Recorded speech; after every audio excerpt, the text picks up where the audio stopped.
Yo, balik lagi sama gue di channel Brian Martin. Dan ya, pada kesempatan kali ini gue akan mengupdate ya untuk Bitcoin dan juga Floki, teman-teman. Jadi kemarin tuh udah diupdate untuk Bitcoin dan juga PP. Sebelumnya lagi ada Ethereum dan juga Matic gitu ya. Dan ini juga ada event dari CoinEx Farming, teman-teman ya. Cuman modal $10 udah bisa ya. Jadi kalau misalkan kalian cukup tertarik, bisa coba simak videonya ya. Oke. Jadi udah di hari Sabtu ya. Happy weekend dulu untuk teman-teman semuanya. Dan kita lihat udah memasuki grid lagi nih, masuk di level 61 untuk Fear and Greed Indexnya.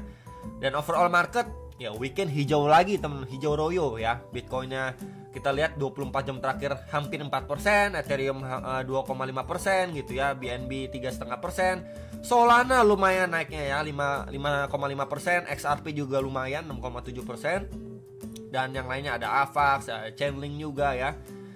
PP juga lumayan naiknya ya 6% lah. Ya ICP juga lumayan naiknya hampir 10% teman-teman, dan ya disusul dengan altcoin lainnya. So kita lihat dulu untuk Bitcoin ya, ETF flow-nya ya. So far per 19 Juli di sini BlackRock masih beli dengan muatan yang lumayan ya. Dan overall-nya ditutup dengan cukup positif, bahkan ini terbanyak ya dibandingkan tanggal 17 dan 18 Julinya.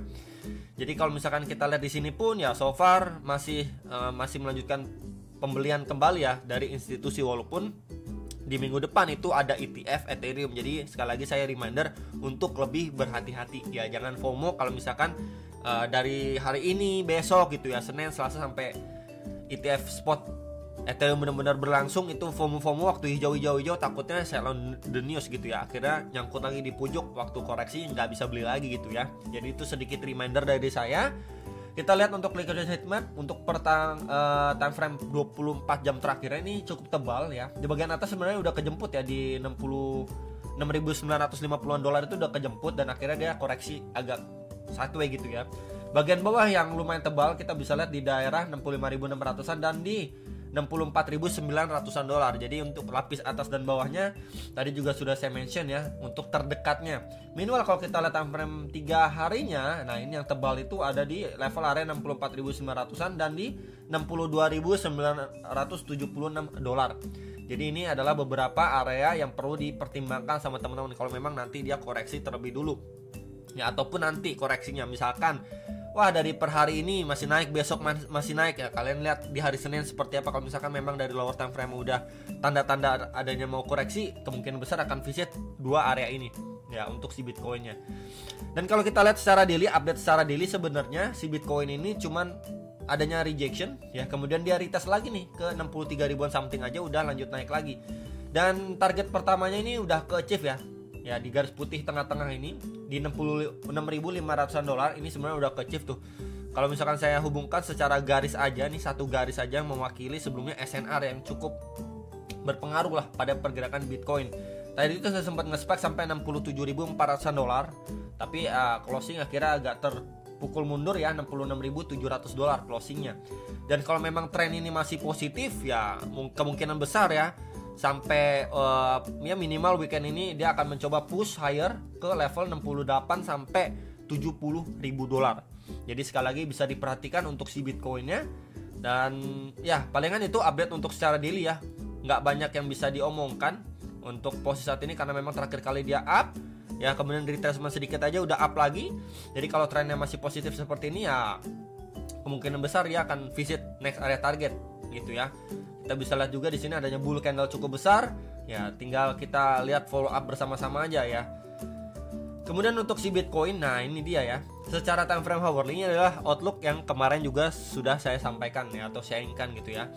Kemarin dia bergerak korektif ya di dalam sebuah falling wedge bisa, channel bisa gitu ya. It's up to you guys mau sebut apa.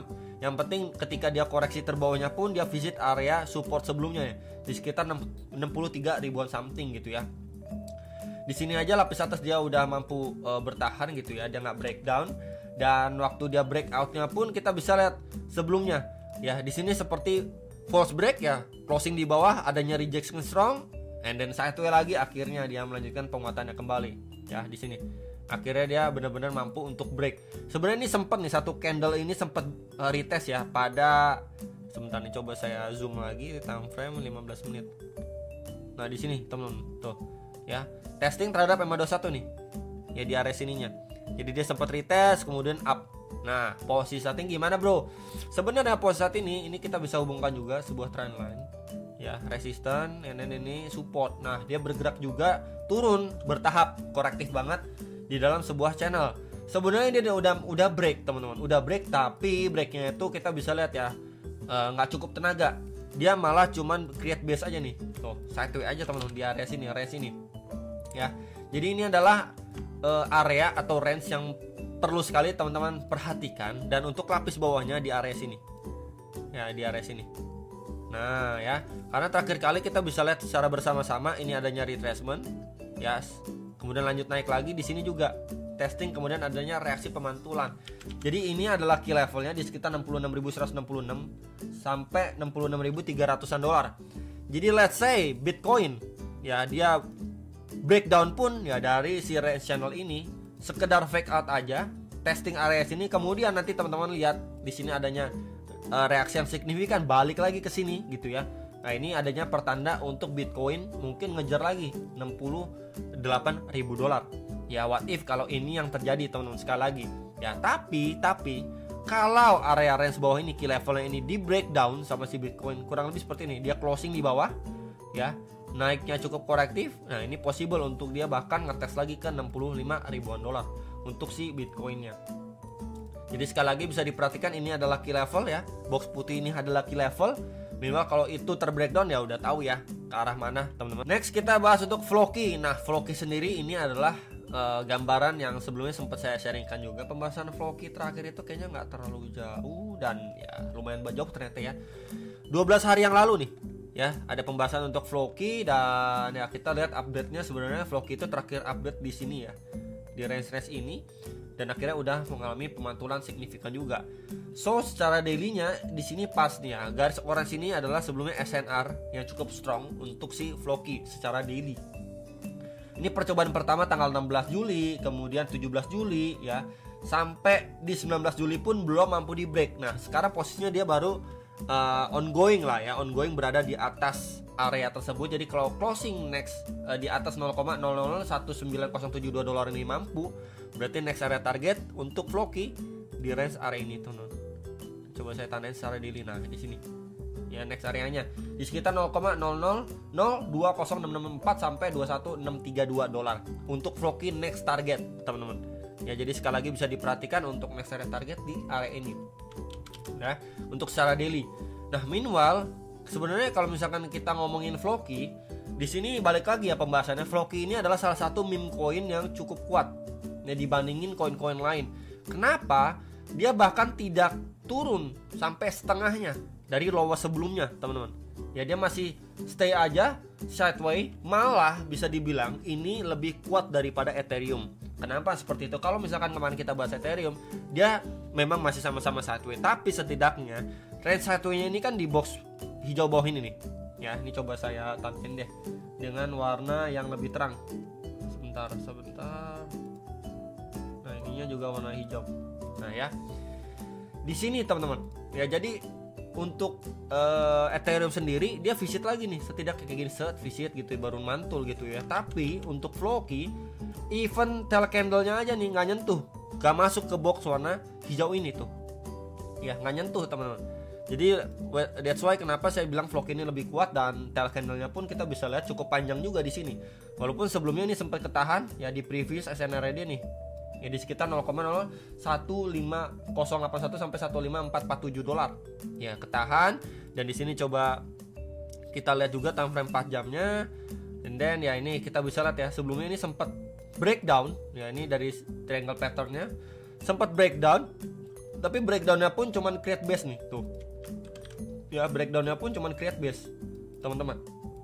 Dan kalau kita lihat juga dengan rectangle ya, ini adalah preview supportnya nih, tuh ya, clear. Ketika dia mantul dari sini adanya rejection, masih ketahan di area sini ya. Minimal harga naik, reject lagi, tes area situ 2 kali ya di sini. Seperti adanya mini double bottom, kita bisa lihat ini bottom 1, yang ini bottom kedua gitu ya.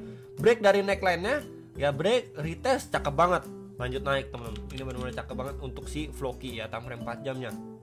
Nah, posisi ini balik lagi nih. ini adalah PR krusial untuk Floki sebenarnya. Ya, ini obstacle garis warna orange ini yang tadi juga sudah saya mention. Kalau kita lihat frame 4 jamnya di sini, saya markingin seperti ini aja, teman-teman ya, untuk Floki. Kalau Floki tidak sesegera mungkin bahkan visit area sini, ini adanya potensi untuk double top 1 and then top kedua, potensi gitu teman-teman. Dan possible untuk dia breakdown lagi, ya testing lagi ke area neckline di sini, box hijau bawahnya di sekitar area 0,001684 dolar untuk Floki. Ya, jadi sekali lagi ini adalah area krusial yang harus mampu dan wajib sesegera mungkin di break sama Floki untuk ngejar next area target yang tadi secara daily juga sudah saya sampaikan nih. Ya, ini menjadi next area target yang cukup strong karena satu red candle besar datang dari area tersebut. Jadi bisa sekali diwaspadai. Tapi balik lagi nih. Tapi kalau misalkan Floki dari area sini mampu reclaim, ya let's say reclaim dengan impulsif, ya closing nanti bullish candle pekat seperti ini gitu ya.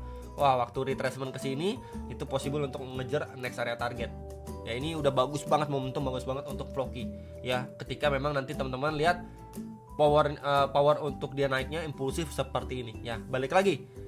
Ketika dia reject, ya retracement ini bisa sekali diperhatikan dan mungkin dimanfaatkan sama teman-teman sekalian. Ya, selama belum adanya pergerakan impulsif seperti ini, ya kita masih wait and see dulu, lihat ya di area sini gimana, apakah ada rejection dan bagaimana gitu ya. Nah, yang dimaksudkan wait and see itu adalah buat teman-teman yang belum melakukan pembelian. Ya, tapi kalau buat teman-teman yang sudah melakukan pembelian, mungkin di area sini atau once dia udah break dari sini gitu ya, mungkin di sekitar 0,015 something gitu, 16 something gitu ya. Ya udah, teman-teman tinggal hold aja ya. Cuman balik lagi buat teman-teman yang belum beli, ya tunggu ketika adanya momentum yang lebih signifikan lagi dan waktu koreksi atau retracement itu bisa dimanfaatkan. Bukan waktu dia masih up naik kenceng gitu ya, baru dipaksain beli. Ya nggak kayak gitu juga ya. Tapi balik lagi, semua tergantung ke teman-teman ya. Untuk trade plan-nya, kemudian juga untuk money manajemennya seperti apa gitu ya. Itu aja teman-teman untuk update si Floki ya. So far masih so good. Ini adalah obstacle yang harus mampu di break sesegera mungkin untuk visit next area target ya di sini. Semoga bisa membantu. Jangan lupa analisa kembali dan sampai jumpa untuk next video saham profit.